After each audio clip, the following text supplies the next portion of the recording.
In today's video, we're diving deep into one of the most gripping stories from ancient history that still leaves people speechless thousands of years later.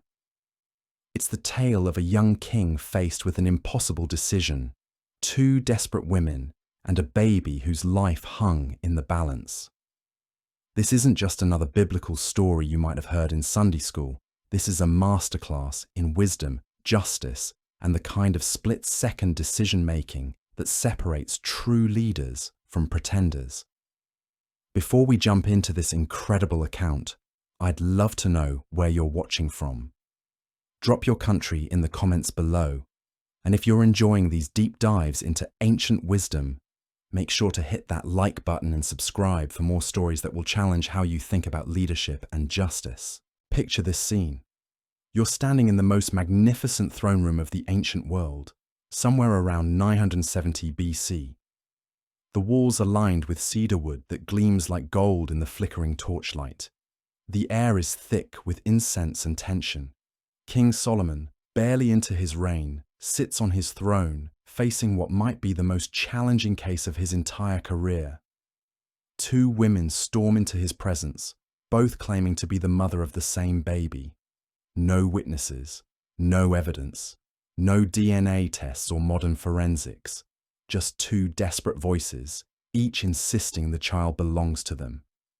The stakes couldn't be higher, and the entire court is watching to see if this young ruler has what it takes to handle impossible situations. This story from 1 Kings chapter 3 has captivated audiences for millennia, and once you hear the full details, you'll understand why. It's got everything: mystery, desperation, brilliant psychology, and a twist that nobody sees coming. But here's what makes it even more fascinating. This wasn't just about settling a custody dispute. This was Solomon's first major test as king, and everyone in that room knew it. The kingdom was watching. Would this new ruler crumble under pressure? Or would he prove that his reputation for wisdom was more than just royal propaganda? The decision he was about to make would either establish his legacy or destroy his credibility before it even began. Now, you might think you know how this story goes. Maybe you've heard bits and pieces over the years. But I guarantee there are layers to this account that most people miss completely. The psychological warfare, the cultural context that makes the whole situation even more intense, and the brilliant strategy that Solomon employed to reveal the truth. What's absolutely mind-blowing is how Solomon managed to cut through all the lies and manipulation in a matter of minutes. No lengthy investigation, no calling witnesses, no complicated legal proceedings. Just one shocking command that immediately exposed who was telling the truth and who was living a desperate lie. The method he used was so effective, so psychologically precise, that it's still studied by judges, negotiators, and conflict resolution experts today. This ancient king understood something about human nature that most people never figure out in their entire lives. But before we get to that jaw-dropping moment when Solomon makes his famous declaration, we need to understand exactly how these two women ended up in his throne room in the first place. The backstory is darker and more complex than most people realize, involving poverty, desperation, and a tragedy that would change multiple lives forever. These weren't wealthy nobles with political connections. These were women from the margins of society, the kind of people who rarely got audiences with kings. Yet here they were, demanding justice from the most powerful man in the known world. The first woman stepped forward, her voice trembling with a mixture of rage and desperation. She began to tell her story, and every word that came out of her mouth painted a picture of life on the absolute bottom rung of society. These women weren't just poor, they were outcasts.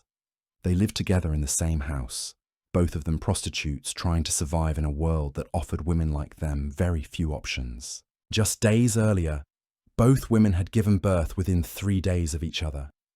Can you imagine the situation? 2 newborn babies, 2 exhausted mothers, living in cramped quarters with no servants, no family support, No one to help during those critical first weeks of motherhood. They were completely alone, except for each other. Then disaster struck. During the night, one of the babies died. The woman speaking claimed it happened because the other mother had accidentally smothered her child while sleeping. But here's where the story takes a sinister turn. According to her testimony, the other woman woke up in the middle of the night, discovered her baby was dead, and made a decision that would shock anyone with a conscience. She allegedly crept over to where the first woman lay sleeping with her living child, switched the babies, and went back to bed. Imagine waking up to nurse your baby and finding a lifeless infant in your arms instead. The horror, the confusion, the immediate understanding of what had happened. That's exactly what this woman claimed she experienced. But the second woman wasn't about to stand there silently while these accusations flew around Solomon's throne room. She stepped forward with equal passion, equal desperation, and told a completely different version of events. According to her account, the dead baby had belonged to the first woman all along. She insisted that the living child was hers, that no switch had ever taken place, and that her opponent was lying through her teeth to steal her son. Now here's what made this case absolutely impossible to solve through normal means. There were no witnesses to what happened that night. No servants who could testify about which baby belonged to whom. No neighbors who had seen the births. No family members who could identify the children. These women lived on the margins of society where official records weren't kept and community oversight didn't exist. Solomon found himself staring at two women, both absolutely convinced they were telling the truth, both desperate beyond measure, and both demanding justice. The entire court was silent, waiting to see how their young king would handle what appeared to be an unsolvable mystery. This is when Solomon's genius revealed itself. Instead of trying to investigate the past, he decided to create a situation that would reveal the truth through the women's reactions. He called for a sword to be brought before him. The massive blade gleamed in the torchlight as a guard placed it at the king's feet. Then Solomon spoke the words that have echoed through history. Cut the living child in two and give half to one woman and half to the other. The reaction was immediate and telling. The real mother cried out in anguish, begging Solomon to give the baby to the other woman rather than harm him. Her maternal instincts overrode everything else, including her own desire for justice. But the false claimant, she said those chilling words that exposed her completely. Let it be neither mine nor yours, but divide it. In that single moment, Solomon had solved the unsolvable case. The true mother revealed herself through her willingness to sacrifice her own happiness to save her child's life. The impostor revealed herself through her callous willingness to see the baby destroyed rather than lose her claim to him.